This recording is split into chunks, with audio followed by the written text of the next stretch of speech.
April 6, 1945, just after dawn, east of Okinawa. The sky was the wrong color. Ensign Yukio Hayashi didn't realize it at first. From the altitude of 4,000 meters, the Pacific below him glittered as always, sunlight slashing across the waves like white knives. The island of Okinawa, 30 miles to the west, was already shrouded in smoke.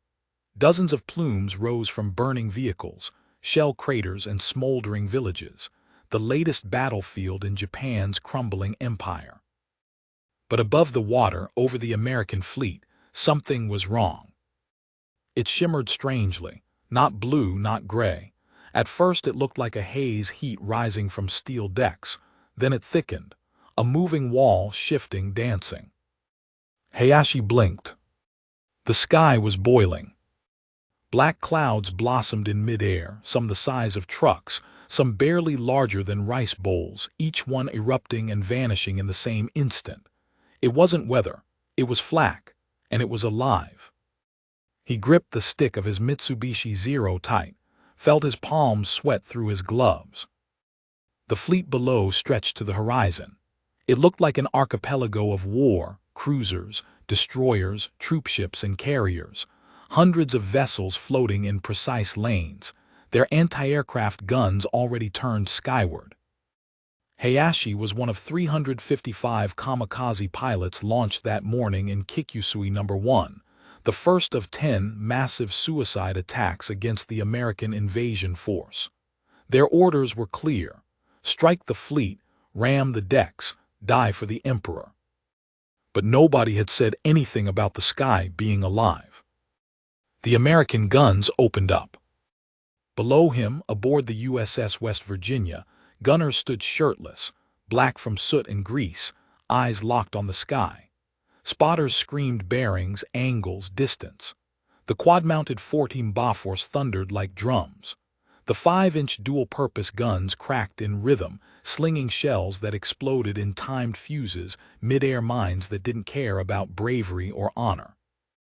The sky between the planes and the fleet transformed into a killing field. It wasn't a defense line. It was a barrier. Ensign Hayashi pushed the throttle forward. If he hesitated now, if he broke formation, he would shame his family, his ancestors, his squadron. He had spent weeks training to die in that moment. And still, he could not ignore what he saw: black smoke puffs everywhere, entire Zero wings disappearing in flame before they even began their descent. 2 aircraft to his right simply vanished. A flash, no wreckage, no trails, just gone. Another plane twisted violently, its wings sheared off by an invisible strike. The pilot belayed out, tumbling through the air before a second burst of flak caught him mid-fall, erasing him in a fireball. Hayashi whispered to himself, "This is not what they told us." He pressed downward, nose toward the fleet. A destroyer filled his sights. Speed increased. His hands trembled. Then the sky roared. A flak burst erupted 50 meters off his left wing. His canopy shuddered, the plane rocked violently, metal pinging. Another explosion on the right. Then below, his gauges spun. Smoke filled the cockpit. The Zero fell into a corkscrew, wind screaming past the shattered canopy. Somewhere above, kamikaze air groups kept coming. Waves of D-3A Vals and A-6M Zeros, dive bombers and fighters stripped of all guns but one, everything sacrificed for speed, fuel, and explosive payloads. They were not meant to return, but many didn't even get to dive. The American sky bristled with radar-directed fire. The Japanese pilots had hoped to catch the fleet unprepared, but they had not understood what they were flying into. These ships did not rely on sight. The Americans saw everything at night, in clouds, through smoke. On the USS Missouri, Admiral Spruance stood on the bridge, arms folded. He said nothing as the first kamikaze broke through the flak and nosed toward a nearby carrier. The sky screamed as gunners zeroed in. The aircraft twisted, wobbled, caught fire, then slammed into the sea, exploding in a column of water.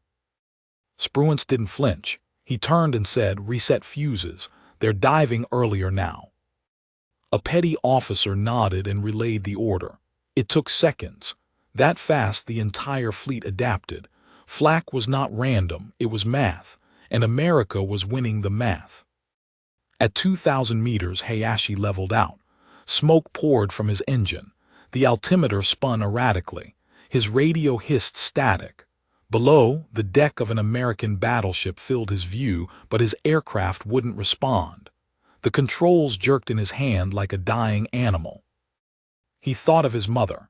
He thought of the cherry blossoms at the airfield in Kyushu. He thought of the letter tucked into his flight suit, the one he had written to no one. A final burst of flak struck the wing. The Zero rolled violently. He screamed. Then there was only white. On board the USS Bunker Hill, gunners cheered, reloaded, and looked back to the sky. Another wave was already inbound. That day, 355 kamikazes launched. Only 19 struck their targets. The others were torn apart in the air, not by fighter patrols, not by evasive maneuvers, but by steel canisters hurled upward by radar, rhythm, and industrial power. America didn't build a wall of ships, it built a wall of sky. And Japan had just flown into it. The ocean burned. Smoke twisted over the blue horizon, curling upward from the shattered wreck of what had once been an A6M0. Bits of fuselage floated in the sea. A tattered headband drifted in a slick of oil. There were no survivors. The plane hadn't crashed, it had disintegrated. The men aboard the destroyer USS Heermann had seen it all. 1 second a diving kamikaze, the next, a fireball midair, shredded by an invisible detonation 20 yards off the bow. Flak, said Chief Gunner's mate Thomas Rooker, wiping black soot from his brow, doesn't ask questions. The sky over Okinawa no longer belonged to Japan. It belonged to the math. The USS Bunker Hill, USS Missouri, USS West Virginia, USS Laffey, and hundreds of others bristled with a web of overlapping gun arcs. Thousands of barrels trained skyward, each coordinated by radar, rangefinders, and firing directors. When a Japanese kamikaze appeared on the horizon, it didn't face one ship. It faced 50, each contributing rounds into a target zone calculated to obliterate anything moving faster than 300 knots. In theory, kamikazes were unstoppable. You couldn't scare them. You couldn't force them to turn. They didn't retreat. Their planes were stripped of radios, armor, parachutes. Their final letter was folded in the breast pocket, their picture given to the base shrine. These men were ready to die. But even death has a threshold, and in April 1945, America had found it. From his gun mount on the USS Laffey, Seaman First Class Joe Turney worked the twin 40 Bofors until his hands went numb. His helmet was scuffed from the recoil. His ears rang from the endless thunder of flak and ordnance. He could no longer remember how many aircraft he'd seen go down, 20, 30. They came in waves, and every wave broke the same way. He watched one now, a Nakajima Ki-43 low and fast, wings clipped, engine screaming. It dove from the port side, wingtips flickering. Then burst. A shell detonated just below its belly. The plane folded midair, vaporizing in a flash of smoke and debris. Another took its place seconds later. "They just keep coming," someone muttered. Turney didn't answer. He just reset the feed and pulled the trigger again. The kamikaze wave wasn't just a tactic. It was Japan's final theory of warfare. If they couldn't outbuild America, couldn't outgun her, couldn't outmaneuver her industrial momentum, they would outbleed her. One man, one plane, one explosion. Multiply that by 10,000. But no one had told the pilots what waited above the fleet. In the early waves, some broke through. One slammed into the USS Hinsdale, ripping a 30-foot hole in her hull. Another crashed into the USS LSD-884, igniting ammunition below deck. Fires burned through decks, men screamed. Medics hauled charred bodies from twisted metal. The Americans bled, but they didn't break. For every plane that struck home, 100 died in the sky. The numbers were merciless. The Americans had designed their ships not as isolated units, but as interlocking pieces in a vast airborne trap. Destroyers formed picket lines. Cruisers swept the sky with radar. Battleships planted 5-inch shells like landmines in the air. Even troopships had twin 20 mounts bolted to the decks. Radar tracked the kamikazes from 30 miles out. Gunners knew their speed, direction, altitude before they were even in sight. The moment a plane dipped below 10,000 feet, the entire network adjusted. A wall of shrapnel waited. Captain Robert Chapman of the USS Cassin Young stood on the bridge with binoculars pressed to his eyes, his jaw clenched. He could see them coming, tiny black specks against the pale blue sky, then larger, darker, louder. 3 o'clock high, bearing 285, multiple bogies. Open fire. The order went out. Within 2 seconds, 9 guns on 3 ships turned and elevated. Muzzle flashes bloomed. Airburst shells detonated in a programmed rhythm, each fuse timed by analog computers, each shell bursting not at impact but at proximity. One plane vanished in a clean white flash. Another rolled over, its right wing missing. A third tumbled like a leaf, its engine aflame, striking the sea in a blossom of steam and wreckage. Yet 2 kept coming.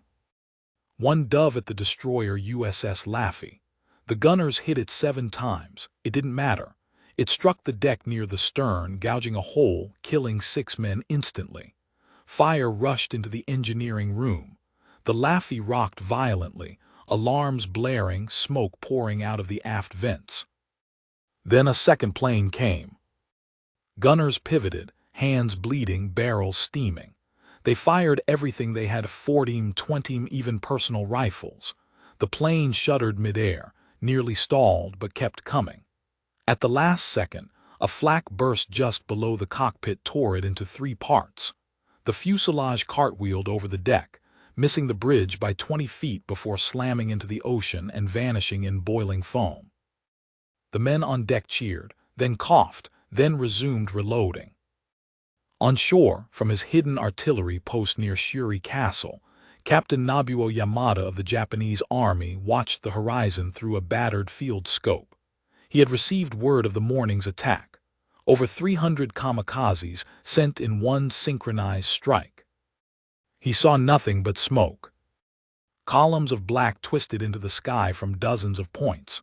Every few minutes he spotted a plane spiraling down, some intact, some in pieces. He waited for the great fires to erupt in the fleet, for the thick plumes of oil-fed explosions. But the fleet was still there, still moving, still shelling his beaches. The kamikazes had hit, but they had not broken through. Yamada lowered the scope. He didn't say it out loud, but the thought came like a weight pressing on his chest. They are building a sky we cannot reach.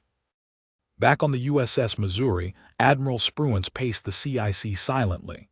His staff gave quiet updates, sortie numbers, impact zones, confirmed kills. One figure stood out. 257 enemy aircraft destroyed, 23 made contact. Spruance didn't smile. He knew what it meant. The enemy still had fury, still had men willing to die, but the wall was holding. For hours, the assault continued. Some kamikazes found holes. One slammed into the deck of the USS Bunker Hill. Fires engulfed the hangar deck, detonating fuel stores. 346 men died in the worst single suicide attack of the war.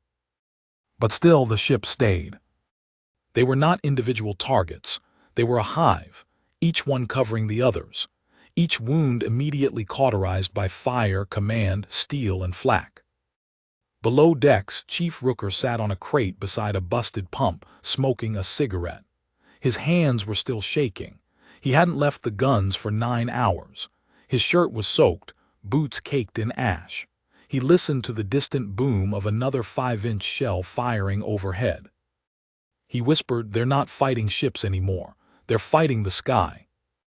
In Kyushu, a new wave of kamikaze pilots prepared for Kikusui No. 2. They drank sake, wrote final letters, tied on their headbands. Outside the briefing room, a chalkboard listed the results of the previous mission. Most names had a line through them, and no mention of what they had faced. None of the pilots were told that the Americans could lay down 5,000 shells per minute, that every ship could fire at different altitudes, that radar knew them before they knew themselves. They were told only this: fly with honor, hit the enemy, one plane, one ship. No one told them they were flying into a sky designed to erase them. The night air off Okinawa never stayed quiet for long. At 2:17 a.m., a new contact blipped onto the radar of the USS Van Valkenburg, small, fast, descending. Within 10 seconds it was joined by 4 more, then 8. General quarters sounded again, shrill whistles and booming voice tubes waking men from sweat-drenched sleep. The crew sprang into motion like a machine reassembling itself in darkness, boots slapping on steel, gun crews sprinting, officers shouting bearings. The gunners rubbed sleep from their eyes with one hand and slammed clips into their Bofors with the other. They were used to it by now. The Americans called it Kikusui, the floating chrysanthemum.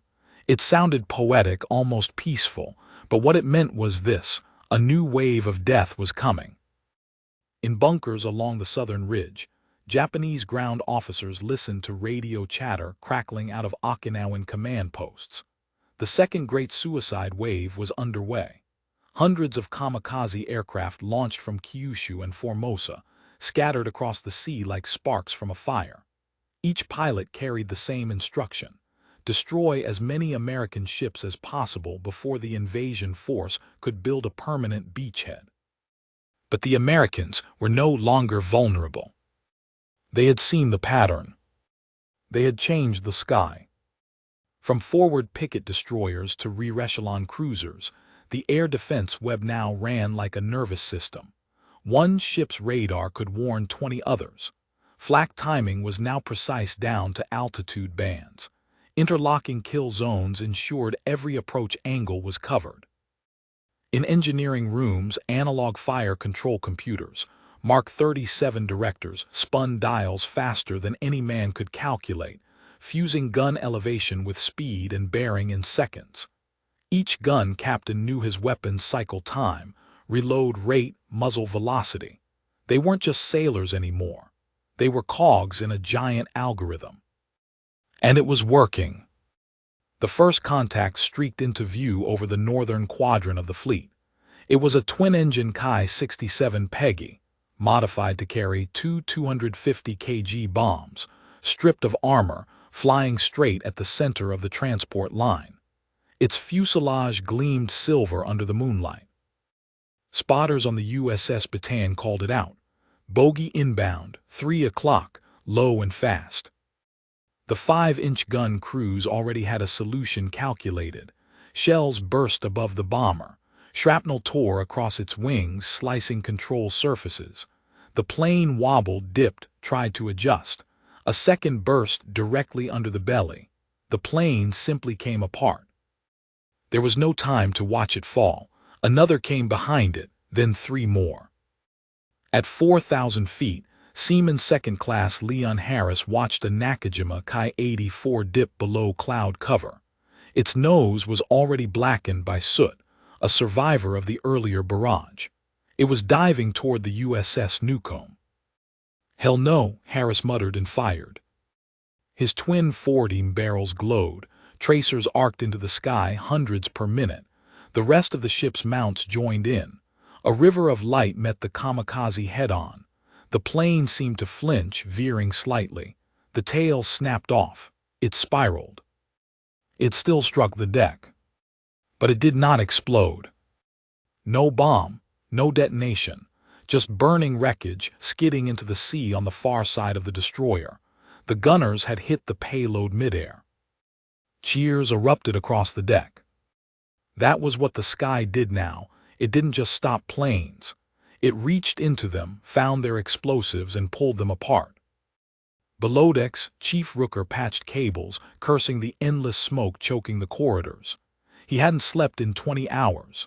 Every time he climbed to the upper deck, the sky was different, angrier, brighter, filled with the black and orange ghosts of falling planes. He had started calling it the ceiling of the dead. No one argued. On board the Japanese carrier Katsuragi, 19-year-old pilot Shun Taikta sat in the cockpit of his D-4Y Judy, engine idling. He stared down the runway, a strip of steel and salt pointing toward the Pacific. His squadron leader gave him the signal. He moved forward. He was one of the last of his training class. Many had already flown west and not returned. He had read the names in the shrine room back at Kanoya. They always wrote them with red ink, but no one ever spoke of what the pilots had seen before they died. What the sky had done to them. Taikta gritted his teeth and banked east, the sea glinting below. Behind him, the morning sun began to rise, and with it, a fresh American sky. At 15,000 feet, radar aboard the USS Oakland picked up 6 new targets. Altitude 12,000, descending rapidly, vectoring from northeast. Aboard the ship, sailors ran to stations. The enemy was early this time. Captain Gerald Thomas barked orders as fire control teams adjusted trajectory. This wasn't just a drill anymore. It was a dance, a choreography of steel and instinct. 2 degrees port, elevation 20. Engage with shells at variable time fuse setting 4.2 seconds. The guns responded before the words had faded. They didn't wait for visual confirmation. They trusted the radar. They trusted the system. It had never lied. At 7,000 feet, Taikta saw the black puffs begin to form, then brighter bursts. The smell of cordite filled his cockpit, even from miles below. He tightened his grip. Tracers reached up like tendrils of fire. The first aircraft in his formation vanished. No warning. One moment it flew beside him, the next, its fuselage was vapor. The second took a glancing hit and exploded mid-roll, its bomb cooking off in a high-altitude fireball. Taikta screamed but pushed forward. He never saw what hit him. The flak wasn't aimed at him, it was aimed at where he would be. That's what American radar did. It saw the future. A burst caught his wing root. His plane snapped sideways, rolling violently, engine sputtering. He pulled the yoke, fighting gravity, smoke pouring from his right side. Everything was shaking. His last thought wasn't about honor, it was about surprise. They were ready. In the American fleet below, no one marked Taikta's death. He was just one more dot on a board, one more threat neutralized.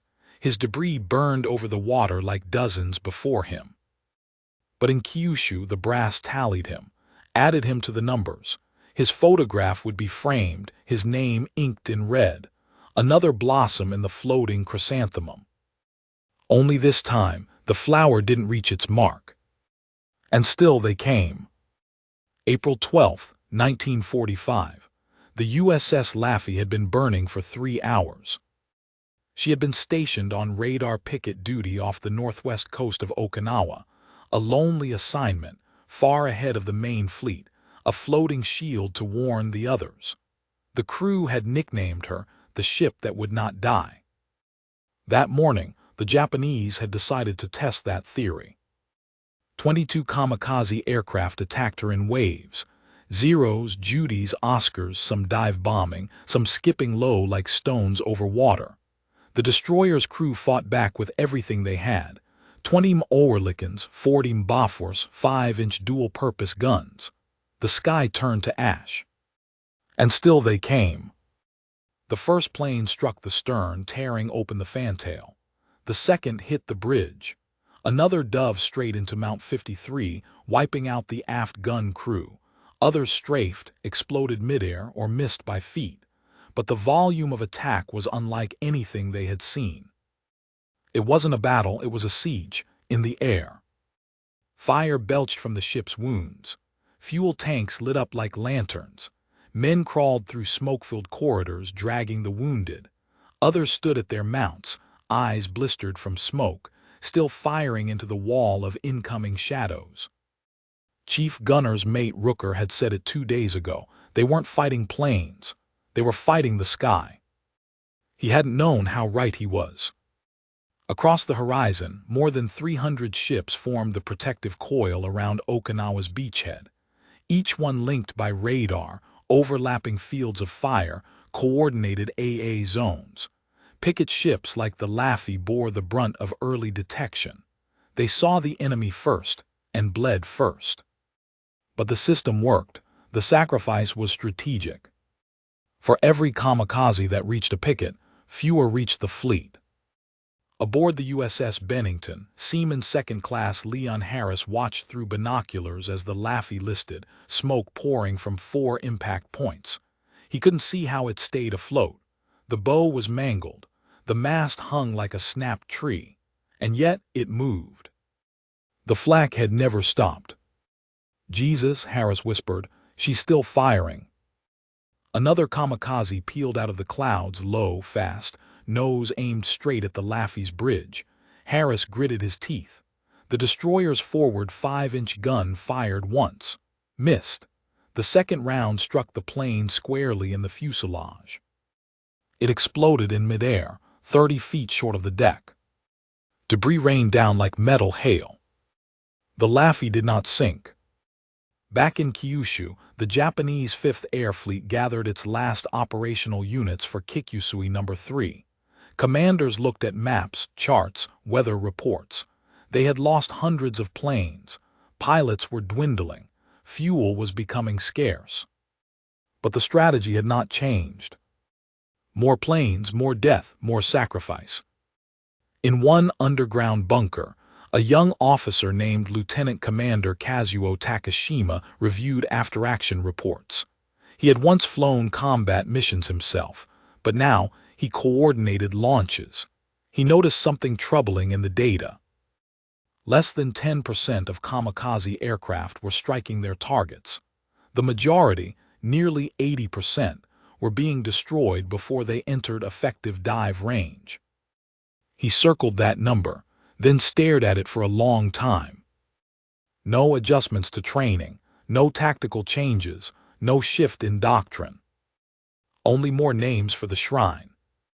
Takashima didn't say it out loud, but the thought was forming, unspoken but constant.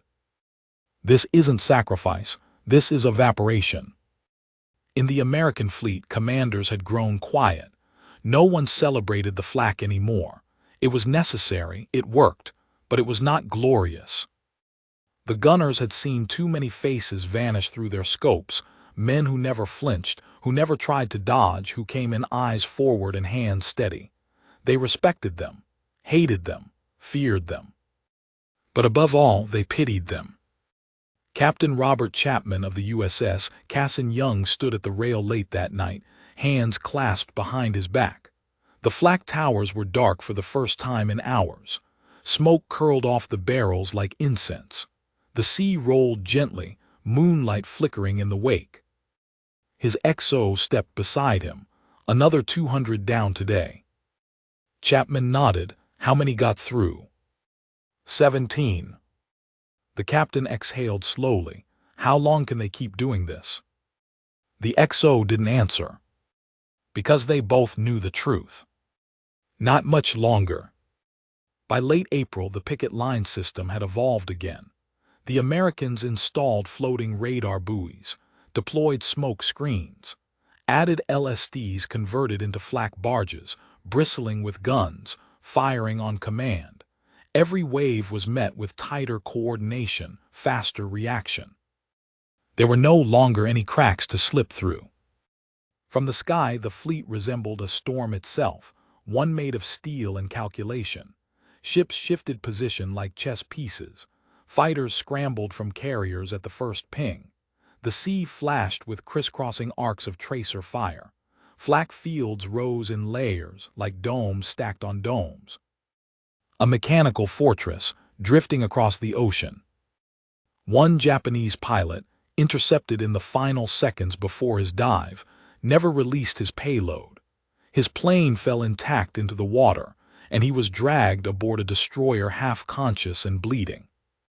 A medic tried to speak to him. The pilot stared at the sky, dazed, and whispered a single sentence. "It is like trying to fly into a mountain." By May, the Americans had begun to rotate out the worst-hit destroyers. The USS Laffey limped back to Ulithi for repairs, her deck still scorched, her crew hollow-eyed and silent. But the system she helped test remained, stronger, smarter. Other ships took her place. New radar codes were shared, new timing algorithms implemented. The fleet was no longer reacting to kamikazes. It was predicting them. Pilots launched from Kyushu into a future already decided. Every altitude, every trajectory had already been mapped. Flak patterns preloaded, crossfire zones rehearsed. The sky was no longer a battlefield. It was a trap. And still they came. The rain began falling on May 4th, 1945, and didn't stop for 4 days. It pelted the decks of American ships with a steady rhythm, not gunfire, not flak, not the roar of engines or bombs, just the soft, relentless tapping of Pacific Spring rain on steel. It blurred the horizon, softened the edges of gun barrels and superstructures, and cloaked the fleet in gray. But even in the downpour, the sky was still ready to kill. The fifth great wave of kamikaze attacks, Kikyusui No. 5, came just before dawn. They emerged not from the clouds but beneath them, low and fast, flying under radar sweeps, hugging the waves. They had learned. They had adapted. But so had the Americans. In the center of the radar picket line, the USS Aaron Ward picked up faint echoes, low, wet signatures against the static. Moments later, lookouts aboard the USS England spotted movement through their binoculars. Sleek silhouettes darting between rain sheets, gray shadows against gray sky. No commands were shouted, no panic. The routine was already burned into every man's muscles, stations manned, barrels elevated, ranges fed into analog fire control, fuse timers spun into place. Gunners opened fire before the first engine note reached their ears. The initial volley missed. The planes were weaving, dipping low, sea spray flying in their wake. But the second volley was closer, and the third found its mark. A Ki-61 fighter burst open in midair, flames trailing as it cartwheeled into the sea. But another followed. And another. One struck the USS Sangamon, a glancing blow that carved a wound across her flight deck. Fire teams responded immediately, sealing off the blaze before it reached the magazine. The deck was scorched. The carrier stayed in formation. From the bridge of the USS Bunker Hill, Rear Admiral Frederick Sprague watched through a spotting scope. Smoke rose from the destroyer screen. AA tracers stitched the sky. His fleet was being hunted. He turned to his staff. "They're throwing the last of it now." Below decks, a young signalman paused mid-transmission. "Sir." Sprague lowered the scope. "They've run out of pilots. They're down to cadets, anyone who can fly straight and scream." He was right. In Kyushu, the kamikaze squadrons were being filled with boys barely old enough to shave. Many had flown only a handful of hours in training aircraft. They were told to memorize the silhouettes of American ships by flashcards. They were not given maps. They were told to follow the plane in front of them and never turn back. Some flew with tears still on their cheeks. Others clenched their teeth so hard their gums bled. They did not expect to survive. And most didn't. Kikyusui No. 5 claimed 3 ships. The USS Luce was struck amidships and sank within minutes. 2 others were damaged, not sunk, but scorched and bleeding. In return, over 100 kamikaze aircraft were downed. Entire formations were wiped from the sky before reaching the outer screen. The picket line was bloody but unbroken. By mid-May, the Japanese airfields in Kyushu had become graveyards of empty revetments, burned-out trainers, bent propellers, Mechanics scavenged spare parts from wreckage to keep a handful of planes flying. Fuel was rationed to single leaders. Missions were assigned to anyone with breath. And still the orders came. More waves, more suicide. Major Takashima stood outside the barracks, watching as the final squadron of the 7th Air Group prepared for launch. The pilots lined up in silence, not chanting, not saluting. They simply climbed into cockpits and pulled down their goggles. He no longer believed in victory. He wasn't even sure he believed in honor, but he couldn't say it aloud. Not yet. He saluted them as they took off. 24 went up. 2 reached the fleet. 1 struck the hull of the USS Bunker Hill. It hit the deck just as aircraft were being refueled for a strike. The explosion triggered secondary fires. Another plane hit moments later. Flames roared through the hangar deck. Ammunition cooked off. Over 300 men died. But the ship did not sink. That was the story now. The Americans bled, but they did not fall. Each attack bought the Japanese less ground. Each sacrifice yielded fewer results. The flak evolved. The radar sharpened. The formations hardened. The sky refused to break. On May 25th, the last great wave, Kikyusui No. 7, launched with 150 aircraft. They were met by double that number of fighters from Task Force 58. The few that reached the picket line were greeted not by surprise but by precision. Flak stitched the sky into a net. Pilots vanished mid-dive. Planes exploded under clouds. Explosions flared in the dark like stars falling backwards into the sea. Captain Chapman of the Cass and Young said it quietly as he watched the final specks vanish into fire. It's over, they just don't know it yet. The kamikaze threat never truly ended. It simply bled out. It wore itself thin against steel, mathematics, and a sky that no longer allowed sacrifice to matter. The Americans buried their dead. They repaired their decks. They rearmed their guns. The picket lines shifted south. By June, Okinawa was secure. The Marines dug into the highlands. The Navy kept its wall intact. Air superiority was complete. The Japanese army still resisted on land, but the sea and sky no longer belonged to them. In the mess halls, sailors cleaned their guns, counted their clips, and waited for orders that never came. There were no more mass attacks. No more waves. Only whispers. Men aboard the USS Missouri took down the flak schedules.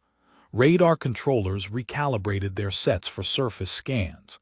Spotters stared at open sky and found nothing waiting. Only silence. In Japan, pilots stood beside empty runways, watching clouds drift by, knowing there were no planes left to fly. They looked up at the sky and saw not hope, not revenge, but death they could no longer reach. It had once been theirs. Now it was a fortress. The sky that once swallowed the Empire's enemies now swallowed the Empire itself. And the flak still hung there like a memory, invisible but eternal. June 1945, off the coast of Kyushu. A single Nakajima Kai-43 Hayabusa crossed the dawn sky, low and alone, a dot of engine noise in the vast silence above the East China Sea. It flew without formation, without escort, without orders. The pilot was 19. He had no maps, no backup, no wingmen. He had asked to fly after his older brother, also a pilot, was listed as missing. A word used more and more often now, the Imperial Command unable to confirm what the flak cloud left behind. The boy's name was Kazuki.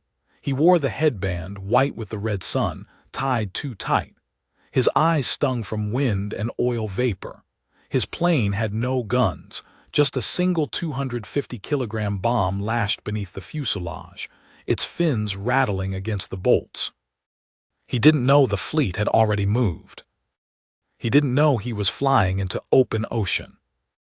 The radar screens aboard the destroyer USS Hadley flickered. One blip, Low altitude, solo, no accompanying signatures. The CIC officer frowned.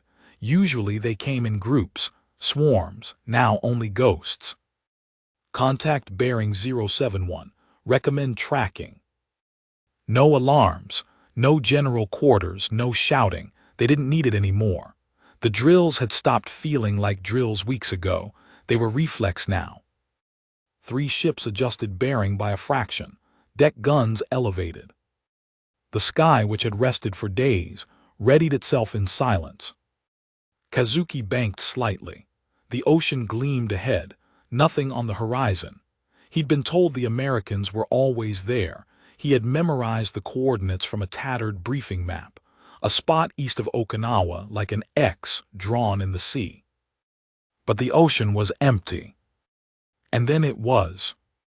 Through the haze 2 specks appeared, black dots that grew into hulls, then towers, then full silhouettes. 1 destroyer, 1 cruiser. They moved without panic, without smoke, just deliberate motion, calm, alive. Kazuki tightened the stick and began his dive. From the destroyer they waited, let him commit, let the dive lock in. Then the sky opened. A single 5-inch shell detonated 50 feet off his starboard wing. He jerked. A second burst near his nose. The wind kicked. His fingers slipped. He never reached firing range. The right wing tore free from the fuselage and fluttered away like a leaf. The plane spun once, twice, then disintegrated. The bomb cooked off midair. Flames danced briefly in the sky, then the sea swallowed them all. No cheers on the deck, no celebration, just another name unspoken. The destroyer's gunners turned back to maintenance. There were no more waves after that. By late June, the Imperial Command quietly ceased offensive flights from Kyushu. The airfield still functioned. There were still a few aircraft, but the Flak wall had become legendary. Superstition spread through the ranks. Mechanics refused to service kamikaze units. Pilots volunteered slower and slower. No one would say it, but they all knew. The sky was no longer an option. Instead, they buried their last planes in sandbanks. They dug trenches instead of revetments. They built wooden decoys to fool reconnaissance. And they waited for the invasion. America didn't come by sea. It came by air, but not in swarms of bombers or shells of flak. It came on August 6, 1945 at 8:15 a.m. over Hiroshima.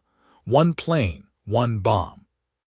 There were no radar pings, no gun mounts spun to engage, no destroyers fired into the air, no tracer fire, just the droning of a single B-29 bomber at high altitude and then a light that burned away the shape of the city. At 11:02 a.m. 3 days later, the pattern repeated in Nagasaki. This time, not even the kamikazes were invoked to stop it.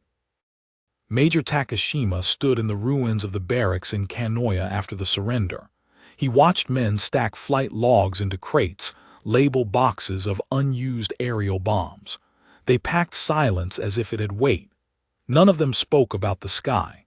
It had betrayed them, or perhaps had simply been taken away. He walked to the edge of the airfield. The runways were cracked, the painted symbols faded. An old Zero sat nose down in the grass, its propeller missing. He placed a hand on the fuselage, felt the warm metal, thought of the 100 names whose pictures still hung inside the shrine room. He looked up. There was nothing above but clouds. On board the USS Missouri, anchored in Tokyo Bay, Seaman Second Class Leon Harris stood at the edge of the deck as the Japanese delegation arrived to sign the surrender. He had made it through every kamikaze wave. His flak mount had fired over 10,000 rounds in 4 months. Now it was cold. He watched the Japanese officials approach in silence, suits pressed, heads bowed. One man, small, elderly, shoulders stiff, glanced upward at the mast of the Missouri, where the flag rippled gently in the wind. He did not look at the sky. Harris followed his gaze anyway. He couldn't help it. He expected to feel pride, relief, victory, something. But what he felt was emptiness. The guns had fallen quiet, but the ghosts still flew overhead, the men who dove, who screamed, who disappeared in midair. He didn't know their names. He only knew they had come, again and again, and the sky had refused to let them through. After the war, sailors would talk about the wall. They had no official name for it. Some called it the net, others called it the dome, but most just referred to it the way they had known it. The Flak. Not the shells, not the guns, but the presence. The sky that reached up and shredded everything that tried to defy it. It wasn't glory, it wasn't mercy, it was efficiency. And it changed the war. When the war ended, the flak mounts were dismantled. The barrels melted down. The radar towers taken apart. The sky, for the first time in years, was quiet. But the men who built that wall never forgot the feeling. That they had become not defenders, but architects of annihilation. That their job had been to calculate death faster than anyone else. That they had stood in a fleet of floating cities and turned the heavens into a minefield. And that the men who flew into it had done so, willingly, without pause, again and again, knowing they would never return. Some of them had hit, some had burned, most had vanished. But none had made it through. Because by 1945, America had done what no empire had done before. It had taken the most ancient battlefield, the sky, and closed it.